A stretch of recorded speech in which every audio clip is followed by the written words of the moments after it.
David Murder is another delegate in the race for our 60th youth governor. Now, here's a look at our encounter. What would you do as the youth's 60th governor? Well, I think on a most basic level, what I want to do is make sure that the program is as fun as possible for as many people as possible. I want to walk around and talk and meet people. It's really why I wanted to run in the first place. What aspects of your character distinguish you from your competitors? Well, I'm sure my competitors are great people, having met both of them. I think I've been asked this question in the past, and my answer still is, I hang out with a lot of different people. I talk with a lot of different people.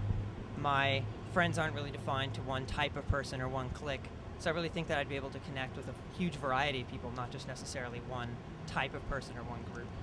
What is your favorite Supreme Court case? Tough one?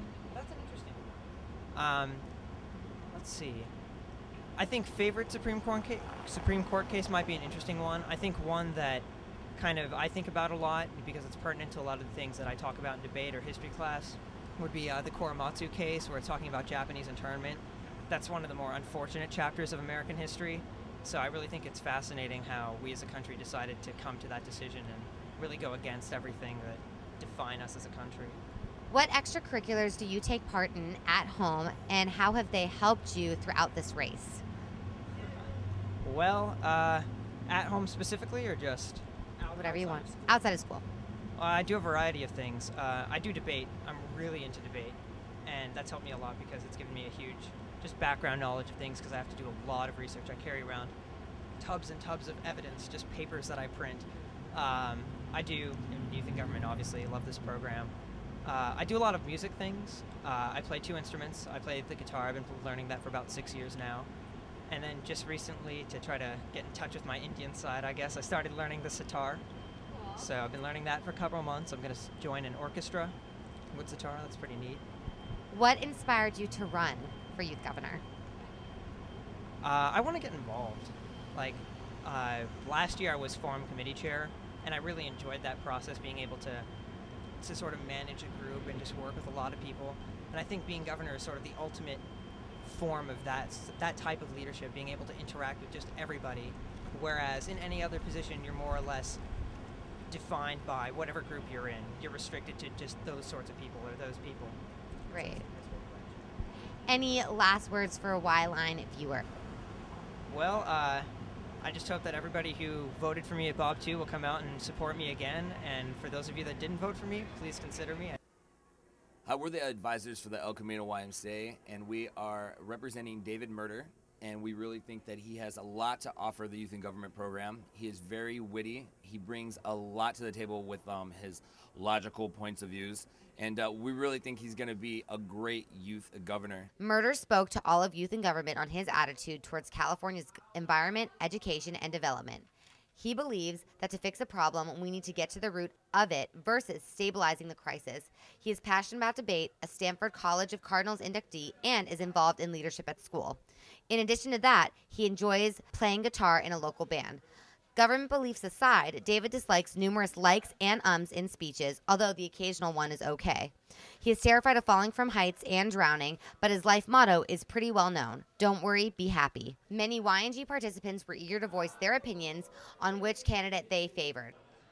I'm voting for David Murder because he seems very qualified and intelligent.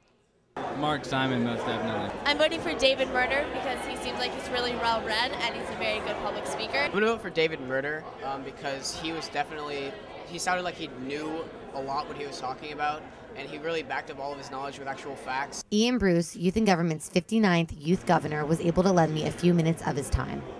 Do you feel that you have improved in any way since your time as governor? Oh, I feel I've improved greatly since I became governor. I had a number of, not necessarily issues, but sort of flaws that I've worked out. And it was mainly due to the support that I had.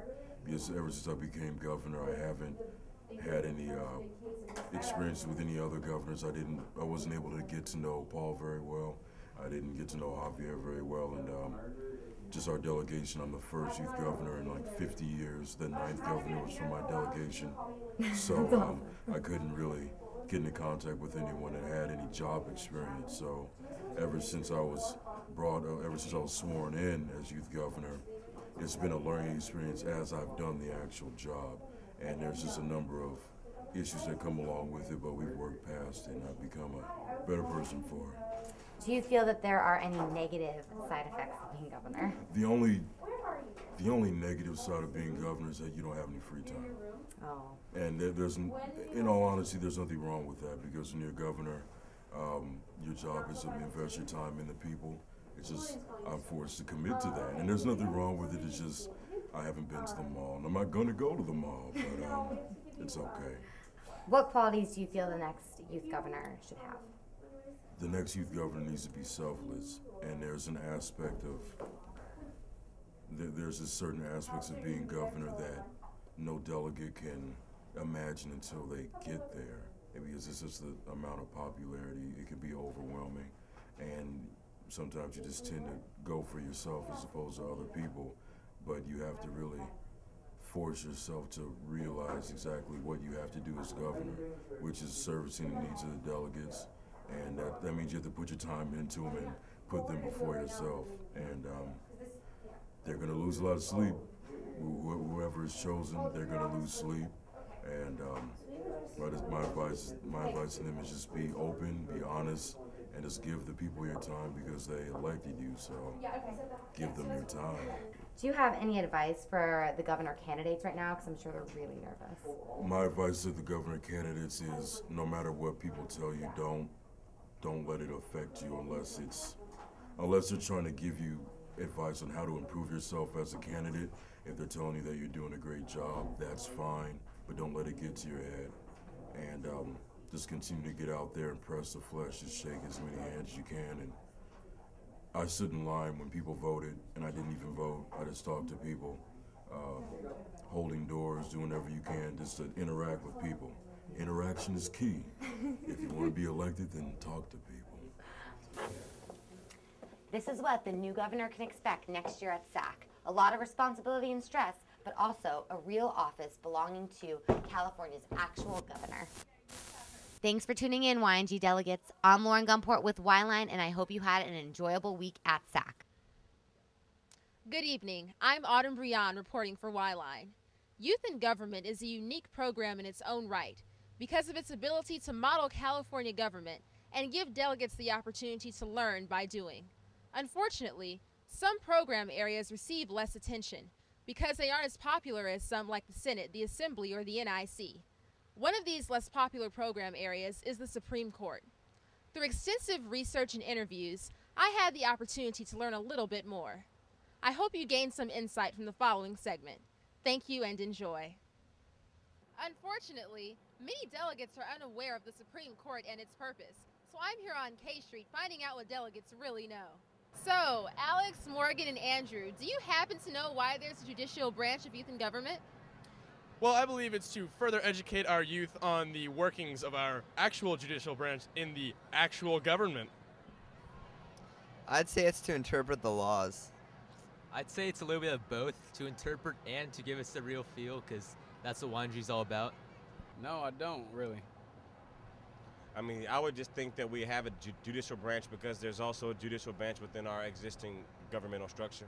Oh yes, I agree with Lauratius. As if we are to accurately impersonate our governmental system, then we would definitely need those branches of government.